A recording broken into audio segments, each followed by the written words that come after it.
Good morning বন্ধুরা, কেমন আছো সবাই? আমার নিউ ব্লগে সকলকে স্বাগত। তো এখন আমি চলে এসেছি আমাদের পুচকুসোনার আর কুট্টুসের খাবার নিয়ে।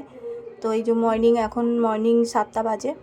তো এই যে রয়্যাল ক্যানিং ভিজিয়ে দিয়েছিলাম আমাদের এই পুচকুটার জন্য। তো সব মর্নিংয়ে রয়্যাল ক্যানিং খায়। তো এবারে ওকে আমি খেতে দিয়ে দিচ্ছি। ওটা ভেজানোই ছিল। আর এই যে মাথার কান দুটো দেখো আমি গার্ডার দিয়ে বেঁধে দিয়েছি, কেননা ওর কানগুলো বড় বড়, তো খাবারে পড়ে সব সময় ভিজে যায়।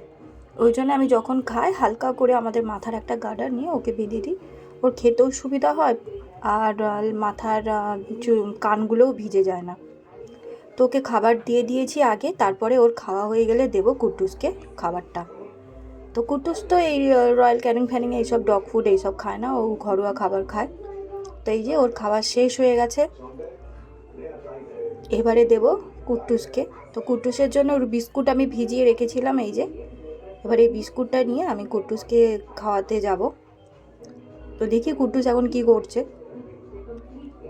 এই যে চলে এসেছি কুট্টুসের কাছে, বসে আছে। এবার ওকে খাবারটা দেব। ও তো নিজে নিজে খেতে পারে না, সবাই জানো তো, ওকে খাইয়ে দিতে হয় যে কোনো খাবার। তো ওকে আমি খাইয়ে দিয়ে তারপরে আমি বাকি কাজ সারবো। তো চলো, ভিডিওটা আমি এখানেই শেষ করছি।